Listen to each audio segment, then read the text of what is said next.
독일의 시성이라고 알려져 있는 괴테가 1786년 6월 28일 슈타인이라고 하는 자기 여자친구에게 다음과 같은 내용의 편지를 보낸 적이 있습니다. 우리들은 어디로부터 태어났을까? 사랑으로부터. 우리들은 왜 멸망할까? 사랑이 없기 때문에. 우리들은 무엇으로 자기를 이길 수 있을까? 사랑의 힘으로. 우리가 오랫동안 울지 않는 이유가 있다면 사랑 때문에. 우리들을 항상 연결시켜주는 것은 무엇일까? 그것은 사랑이다. 이와 같은 내용으로 편지를 보낸 적이 있습니다.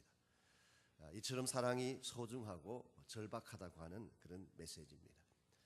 인생을 살아가는 사람들 가운데에 사랑을 필요로 하지 않는 사람은 아무도 없습니다. 누구의 마음속에나 사랑을 갈망하고 사랑을 소원하는 그 마음들을 다 가지고 있습니다. 그럼에도 불구하고 참된 사랑을 누리며 사는 사람은 과히 많지 아니한 것 같습니다. 왜냐하면 진정한 사랑의 출처가 어디인지를 잘 알지 못하기 때문에 그렇습니다. 어떤 사람은 육체적인 매력에서 사랑을 찾으려고 하기 때문에 외모를 꾸미고 겉모양을 화려하게 치장합니다마는 진정한 사랑은 육체로부터 오는 것이 아닙니다. 어떤 사람은 권력이나 소유에서 사랑이 오는 줄 알고 세상 권력을 추구하고 많은 사람보다 앞장서 나아가려고 하지만 진정한 사랑은 소유나 권력에 있는 것도 아닙니다. 젊은 사람들은 로맨틱한 분위기를 좋아합니다. 젊은 사람들은 일시적인 쾌락에서 사랑을 구하려고 할 때가 있습니다만은 그러한 사랑은 가짜인 경우가 많습니다. 그래서 많은 사람들이 사랑을 찾아 나섰다가 오히려 사랑 때문에 상처를 받고 허무하게 무너지는 케이스를 많이 볼 수가 있습니다. 여러분, 진정한 사랑의 원천은 사람이 아닙니다. 참된 사랑의 원천은 세상적인 파워도 아니고 우리에게 주어진 환경적인 조건도 아닙니다. 참 사랑의 원천은 하나님 자신입니다. 성경은 하나님이 사랑이라고 기록하고 있습니다. God is love. 하나님이 사랑을 가지셨다 그렇게 말씀하고 있지 않습니다. 하나님의 사랑의 어떠한 면을 소유하셨다 그렇게 말씀하는 것이 아니라 하나님 자체가 사랑이다. 그러므로 우리가 참된 사랑을 이해하고 알려면 사랑의 본체이신 하나님을 만나야 됩니다. 하나님을 만나지 아니하고 진정한 사랑을 이야기할 수가 없습니다. 하나님을 만나기 전까지는 참된 사랑의 실체를 우리 모두가 경험할 수가 없습니다.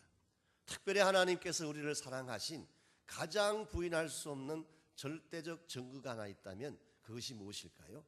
그것이 바로 예수 그리스도의 십자가입니다. 우리가 십자가가 무엇인가를 정확하게 이해하지 못하는 한 크리스찬 삶의 본질도 알 수가 없지만 하나님이 우리에게 베풀어 주시는 사랑의 진정한 내용을 이해할 수가 없습니다. 그래서 오늘부터 우리 한 주간 동안은 이 하나님과 우리의 사랑의 관계성에 대한 것을 다룰 터인데, 혹시 여러분께서 교재를 가지고 계신다면 3단은 우리 교재 제일 첫 페이지를 보면 헨리 블랙회일 목사님이 쓰신 자신의 좀 힘들었던 삶의 한 일화를 우리에게 소개하고 있습니다. 헨리 블랙회일 목사님에게 캐리라고 하는 외동딸이 있었습니다. 하나밖에 없는 외동딸이에요. 얼굴도 참 예쁘고 공부도 잘하는 그런 딸이었는데 16살의 어린 나이에 암에 걸리게 된 것입니다. 인생을 좀 살아본 후에, 나이가 좀 든 후에 이런 질병에 걸리면 그래도 조금 위로가 될 터인데 아직 꽃도 피워보지 못한 젊은 나이에, 꽃다운 나이에 어린 딸이 암에 걸려 신음하는 모습을 바라보는 그 부모의 마음이 어떠했겠습니까? 특별히 헨리 블랙회일 목사님은 일평생을 하나님을 위해서 헌신했던 하나님의 종이었습니다. 그는 캐나다에 있는 사스카툰이라는 지역에 들어가서 남들이 감히 하지 아니하는 개척교회를 했습니다. 그리고 개척교회를 세우자마자 아직도 개척교회일 때에 또 다른 교회를 개척하고 돕는 이와 같이 해서 수십 개의 교회를 사스카툰 지역에 세우고 밤낮 쉬지 않고 그 교회들을 순회하면서 온 정열과 시간과 몸을 바쳐서 복음 위에 살아갔던 분이 헨리 블랙캡이라는 목사님이에요. 그런데 하나님을 위해서 이렇게까지 헌신을 했는데, 이렇게까지 모든 전심을 쏟아부었는데 어찌해서 하나님이 그의 사랑하는 외동딸을 지켜주지 못하고 이와 같은 질병에 걸리게 하신 것일까요? 아마 저희 같았으면 틀림없이 이렇게 반문할 수가 있습니다. 하나님, 이것이 제가 당신에게 올려드렸던 헌신에 대한 보답입니까? 내가 밤낮 쉬지 않고 당신을 위해서 그렇게 수고하고 고생을 했는데 어찌해서 나의 하나밖에 없는 외동딸을 하나님이 지켜주지 아니하시고 이와 같은 질병을 허락하시는 것입니까? 얼마든지 되어들 수 있고 하나님 앞에 항거할 수 있는 상황이었습니다마는 헨리 블랙헤븐은 그렇게 하지 아니하고 다음과 같이 하나님 앞에 기도를 올려드렸습니다. 하나님, 나에게 주어진 환경을 보고 당신의 사랑을 의심치 않게 하십시오.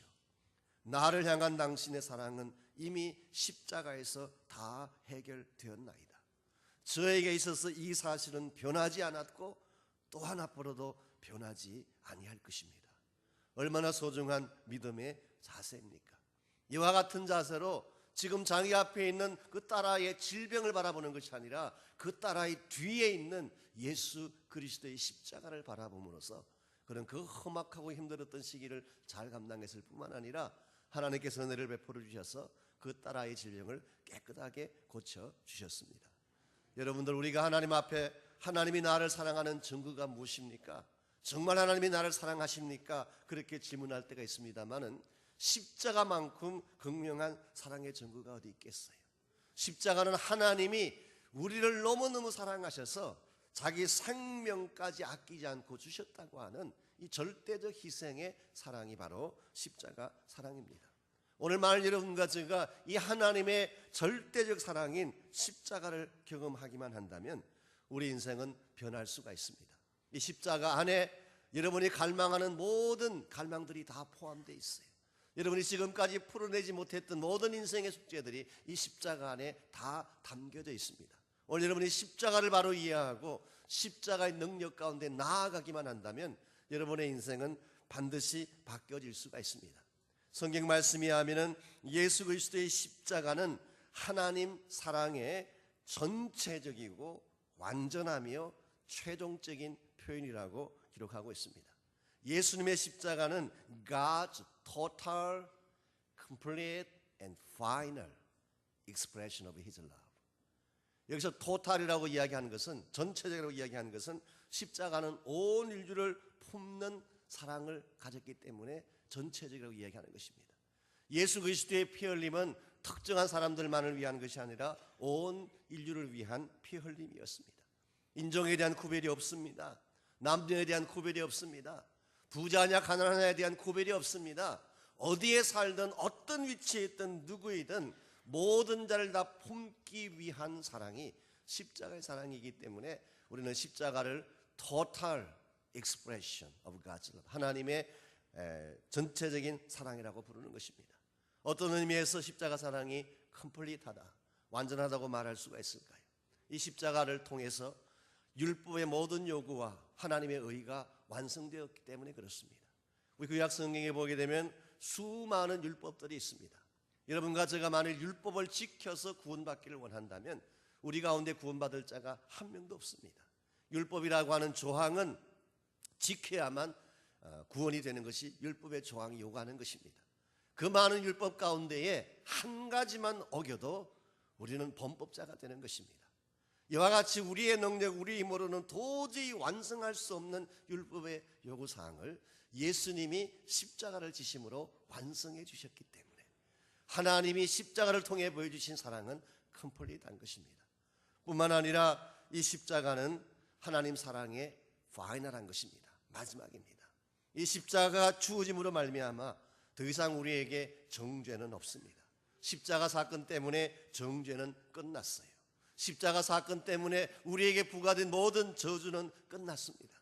이 십자가 때문에 우리의 눈물과 아픔과 질고도 끝난 것입니다. 이 십자가가 있는 한 더 이상 사탄은 우리에게 요구할 사항이 없습니다. It's final. 예수님께서 마지막 십자가에서 돌아가시면서 외쳤던 말씀, 다 이루었다. It's finished. 다 이루었다고 말씀하신 것은 바로 이와 같은 하나님이 주신 십자가의 포괄적이면서도 완전하면서도 그리고 파이널한 하나님 사랑을 함축적으로 표현해 주신 것입니다. 오늘 만일 여러분과 제가 이 하나님의 사랑, 십자가에 담겨져 있는 하나님의 사랑과 의미를 바로 깨닫는다면 우리 그치한 삶은 새로운 모습으로 진행되어져 갈 수가 있습니다. 여러분, 우리가 이 십자가를 이야기할 때 보편적으로는 십자가라고 하면 내가 구원받을 때 필요한 것이라고 생각하는 경향이 있습니다. 물론 그것도 맞는 말씀입니다. 여러분과 제가 구원받은 것이 십자가 보혈로 구원받은 것이죠. 예수님께서 십자가를 지심으로 구원받은 것입니다. 그러나 많은 분들이 그 다음 부분을 놓치고 있어요. 이 십자가 사건은 나의 구원의 시작에만 필요한 것이 아니라 구원의 삶 자체에도 필요합니다. 오늘 여러분의 인생 가운데에 십자가의 능력과 파워가 나타나면 여러분의 삶의 현장이 달라질 수가 있어요. 십자가는 능력입니다. 현재 나의 삶 속에 나를 결박하고 나를 협박하고 나에게 어둠을 가져오는 모든 권세를 끊을 수 있는 파워가 십자가 안에 있어요. 오늘 우리가 만일 이 십자가가 어떠한 것인가를 바로 알고 이 십자가 속에 보여진 하나님의 사랑의 특징을 올바로 이해한다면 오늘 우리는 하나님과의 관계가 새로워질 수가 있고 새로운 스테이지로 우리 인생을 살아갈 수가 있습니다. 자, 오늘 같이 읽었던 이 본문에 보시면은 사도 바울은 십자가를 통해 보여준 하나님의 사랑의 특징을 아주 명료하게 하나씩 잘 설명해 주고 있습니다. 첫 번째로 오늘 본문에 기록된 이 십자가의 사랑의 특징은 약속된 사랑이라고 하는 것입니다. 약속된 사랑. 여러분, 이 십자가 사건은 어쩌다 보니까 일어난 사건이 아닙니다. 우발적으로 일어난 사건이 아니라는 것입니다. 하나님이 처음부터 계획하셨고 약속하신 것이 성취된 사건이 바로 십자가 사건입니다. 자, 5절과 6절을 읽습니다. 소망이 부끄럽게 아니함은 우리에게 주신 성령으로 말미암아 하나님의 사랑이 우리 마음에 부은 바 됨이니. 여기서 말하는 소망은 우리가 궁극적으로 얻게 될 구원의 완성을 의미한다고 볼 수가 있죠. 이걸 우리가 흔히 말하는 천국에 대한 소망을 이야기한다고 할 수가 있습니다. 그런데 우리의 소망이 부끄럽지 않는 이유가 있어요. 그 이유는 뭐냐고 하면 성령을 통하여 우리 속에 부어주신 하나님의 사랑 때문이다. 여러분, 어떠한 소망이든지 그 소망이라고 하는 것은 그 소망을 이루어주는 근거가 무엇이냐에 따라서 소망이 실체가 되기도 하고 허상이 되기도 하는 것입니다. 예컨대 여러분이 로또를 한 개 샀습니다. 복권 하나 샀습니다. 복권을 사는 사람들마다 다 소망이 있어요. 이 복권이 당첨되기만 하면 큰 집을 한 채 사고, 그래도 돈이 남으면 가게 하나 열고, 그래도 혹시 돈이 남으면 이웃 사람들에게 좀 나눠주고, 다 계획이 있어요. 이 로또를 사는 사람마다 그런 꿈, 그런 소망 갖지 않고 사는 사람 아무도 없어요. 그런데 그 로또가 되나요? 안 되잖아요. 여러분, 소망이 중요한 것이 아니라 이 소망을 뒷받침해 줄 수 있는 베이시스가 중요한 것입니다. 오늘 말씀 속에서 우리가 가진 소망은 왜 부끄러운 소망이 아니냐? 왜 우리를 실망시키는 소망이 아니냐? 바로 이 소망은 하나님의 사랑의 베이스를 두고 있기 때문이다. 이 사랑의 실체를 6절에서 계속 바울은 설명합니다. 우리가 아직 연약할 때에 기약대로 그리스도께서 경건치 않은 자를 위하여 죽으셨도다. 여기 예수님의 죽음에 대한 표현이 나오는데 특별히 기약대로라고 하는 말에 주목하시기 바랍니다.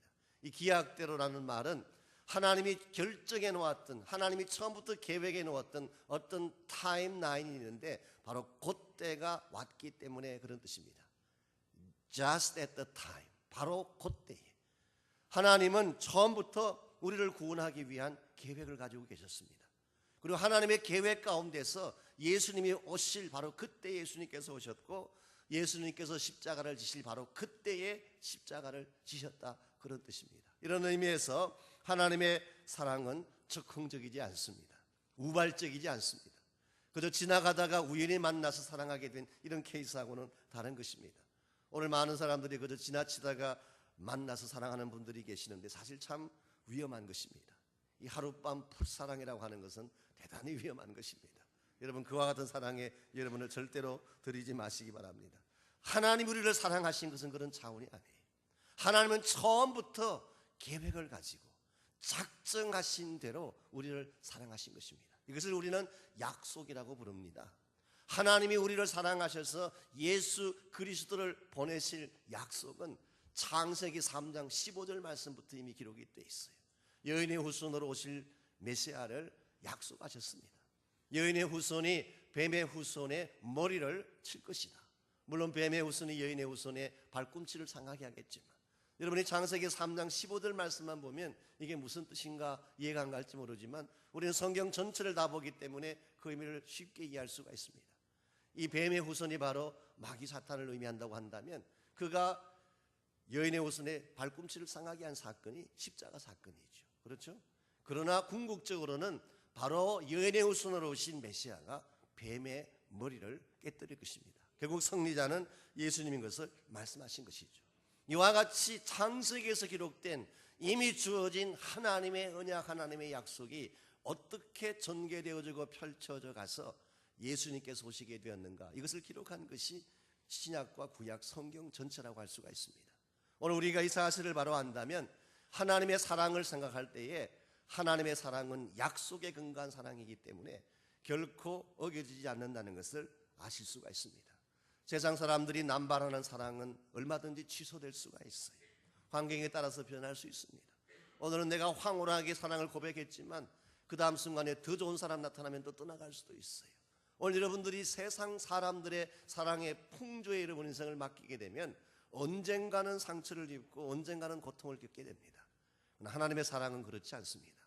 약속에 근거한 것이기 때문에 온천하 만물 천지는 다 변하여도 이 사랑의 약속은 변치 않는 줄 믿습니다.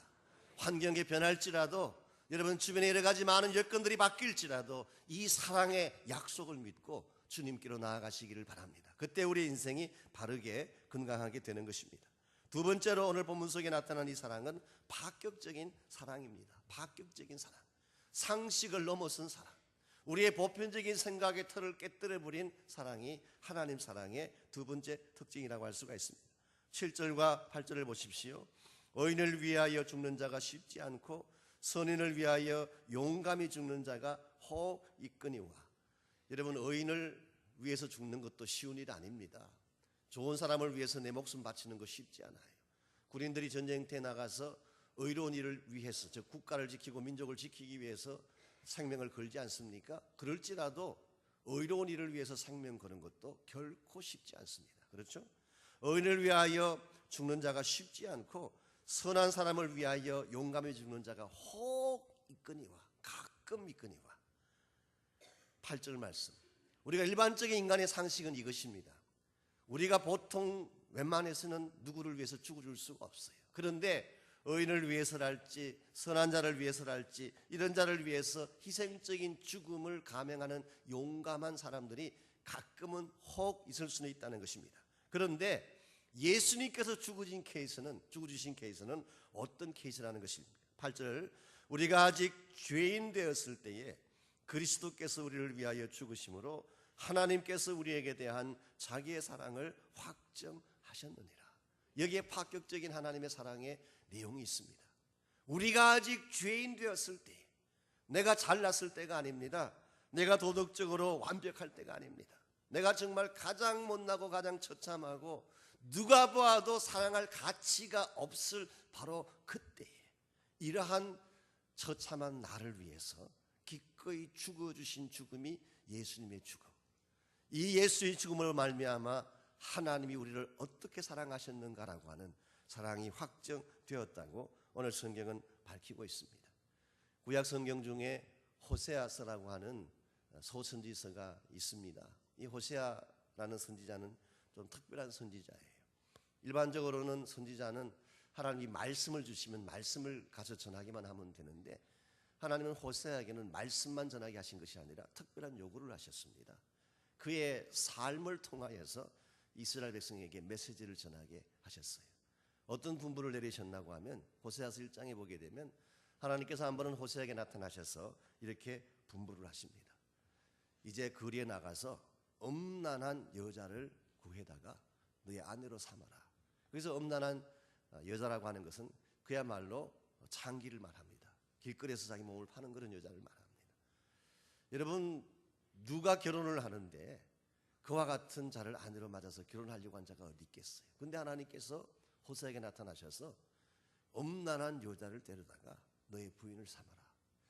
정말 순종하기 쉽지 아니한 하나님의 분부입니다. 그런데 호세아가 그걸 순종을 했어요. 그래서 데려온 여자가 고멜이라고 하는 여자였습니다. 그리고 자식까지 낳았어요. 그랬으면 한때 내가 거리에서 그렇게 했을지라도, 음란하게 살았을지라도 이제 가정을 이룩했고 자녀까지 두었으면 어떻게 사는 것이 정상이겠습니까? 그럼 이제는 마음을 고쳐먹고 착실하게 자녀 양육하면서 주부로서 잘 사는 것이, 그게 우리가 보편적으로 생각하는 상식 아니겠습니까? 그런데 이 여자가 또 집을 나가버렸어요. 또 집을 나가가지고 또 옛 생활로 돌아가서 음란한 삶을 또 사는 것입니다. 그런데 3장에 보면 하나님 말씀하시기를 그 집 나간 여자를 또 데려와서 살라고 말씀하십니다. 자, 이 대목에서 하나님께서 지금 호세아에게 무엇을 말씀하고 있는 것일까요? 여러분, 거기에 나타난 고멜이라는 이 여자는 우리 인간적인 상식으로는 사랑할 수 없는 여자라는 뜻입니다. 어떠한 자도 사랑할 수 없는, 사랑받을 가치가 없는 인생, 완전히 버려진 인생, 이런 종류의 사람이라면 마땅히 버려야 될 그런 인생, 이러한 인생을 대표하는 것이 고멜이에요. 그런데 하나님이 그와 같은 고멜을 다시 데려와서 아내로 삼고 사랑하라 말씀하시면서 바로 이것이 이스라엘 민족을 향한 나의 심정이라, 나의 메시지라고 말씀해 주신 것입니다. 이스라엘 백성을 향한 하나님의 마음이 그러했어요. 하나님이 이스라엘 백성을 자기의 신부 같은 백성으로 택하셔서 하나님과 더불어 같이 교제하기를 원했는데 이스라엘 백성이 우상을 섬기고 하나님을 버리고 음란한 여인처럼 그렇게 살았습니다. 그랬으면 당연히 이스라엘 민족을 멸망시키고 버려야 돼요. 이와 같이 잘못한 백성을 살려둘 이유가 어디 있겠습니까? 그런데 하나님이 이와 같이 다시 회복시켜줄 가치가 없는 이스라엘 민족을 이와 같은 죄악에도 불구하고 버리지 아니하고 다시 데려오게 하시는, 이게 오늘 여러분과 저를 향한 하나님 사랑인 줄 믿습니다. 우리 모두는 다 고멜이에요. 여러분들은 그렇지 않다라고 생각하실지 모르지만 우리 모두는 다 고멜입니다. 우리들 가운데에 고멜같이 안 살았던 사람이 있을까요? 우리가 한 번, 두 번 죄 짓는 거 아니에요. 하나님 앞에 한 번, 두 번 불순종한 건 아닙니다. 그렇게까지 잘못을 범했으면 이제는 바르게 살아야 되는데 우린 그렇게 살지 못하고 또 옛생활로 돌아가서 또 하나님을 아프게 하고 힘들게 했던 고멜이에요. 만약 하나님의 사랑이 한계가 있었다면, 하나님의 사랑이 우리와 같이 제한적이었더라면 우리 가운데 여기 생존할 사람이 아무도 없을 것입니다. 벌써 멸망돼야 돼요. 그런데 하나님은 포기하지 않습니다. 고멜보다 더 처참한 여러분과 저를 위해서 하나밖에 없는 독자 예수를 이 땅에 보내시고 죽게 하신 사랑, 이것이 바로 파격적인 하나님의 사랑이에요. 여러분, 우리가 사랑한다 사랑한다 이야기하지만 이 하나님의 파격적인 사랑 앞에는 할 말이 없어야 됩니다. 우리는 가끔 하나님 앞에 조그만한 것 드리고도 큰 것 드린 것처럼 생색을 내지만 나를 사랑하신 파격적인 하나님의 사랑을 생각하면 우리는 할 말이 없어야 돼요. 제가 언젠가 차를 타고 가다가 방송을 듣게 됐는데, 제가 요일은 생각이 안 납니다. 어느 요일인지. 근데 그 방송 노래를 인도하는 분인데 그 백만송이 장미꽃이라고 하는 그 노래 유래를 설명을 했어요. 전 처음에 그것이 유행가인 줄 알았거든요.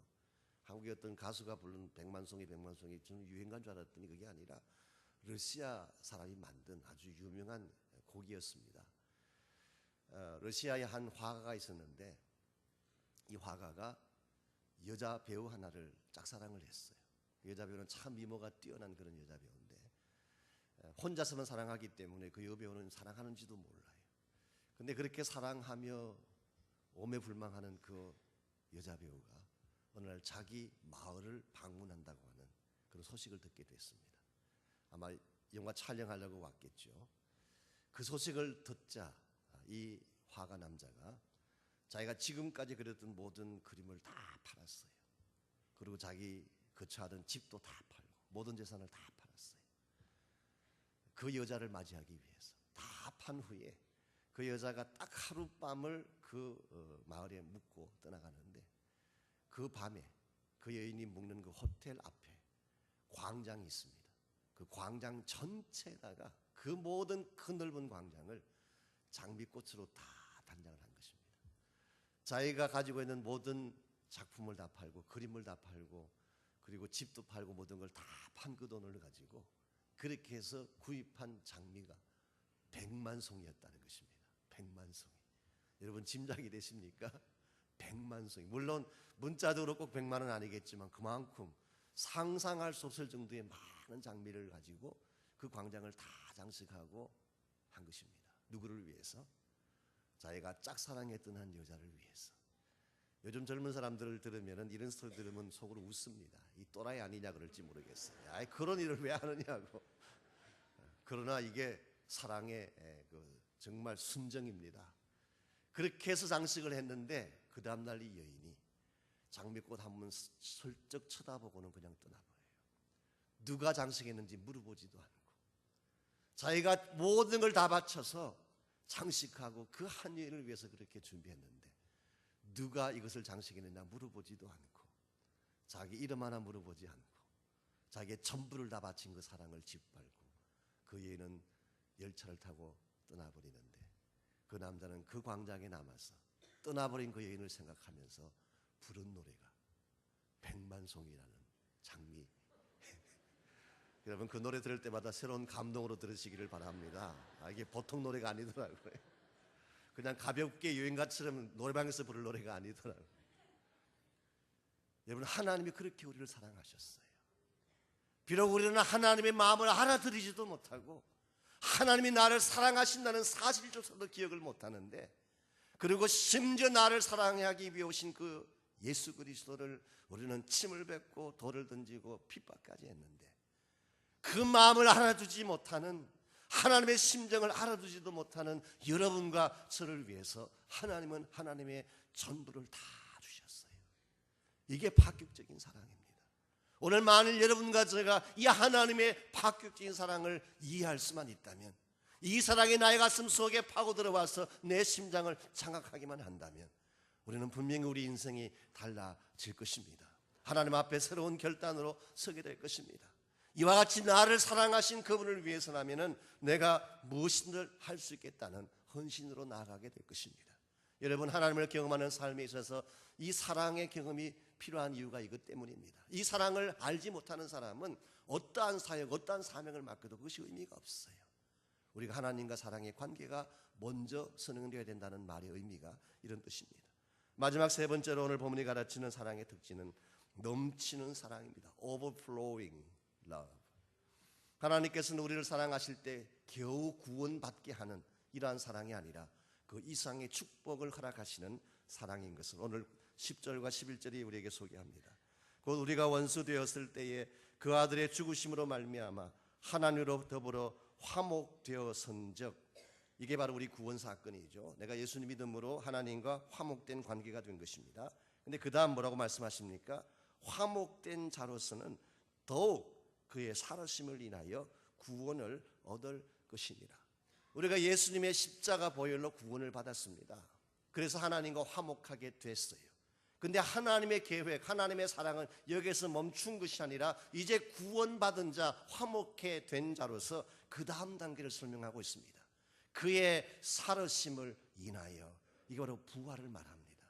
우리는 십자가로 나의 모든 죄 사함 받고 용서받았을 뿐만 아니라 이제는 부활하신 예수 그리스도의 파워로 말미암아 생명 있는 삶을 살게 됐다, 그런 뜻이에요.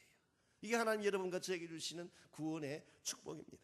여기서 멈추지 않습니다. 11절 이뿐 아니라 이제 우리로 화목을 얻게 하신 우리 주 예수 그리스도로 말미암아 하나님 안에서 또한 즐거워하느니라. 이게 하나님이 주시는 구원의 축복이에요. 하나님은 예수님의 십자가를 통하여 겨우 구원하시고 너 지옥 가지 않고 천국 가게 됐으니까 다행이다, 그렇게 말씀하는 것이 아니라 구원하신 후에 십자가의 능력으로 더 풍성한 삶을 살게 하시는 하나님, 구원받은 이후에 우리 안에 오신 부활하신 예수 그리스도의 그 생명의 파워로 모든 질병과 고통을 정복하며 사는 인생, 그리고 예수 그리스도의 그 부활의 능력과 예수님의 그 사랑의 능력으로 어떠한 어려운 환경과 역경에도 불구하고 즐거워하며 살게 하는 인생, 이게 하나님 여러분에게 부어주시기를 원하시는 풍성한 사랑입니다. 오늘 여러분들이 이 사랑을 경험하셔야 돼요. 겨우겨우 사는 인생이 되지 마십시오. 하나님 만난 사람은 그렇게 살지 않습니다.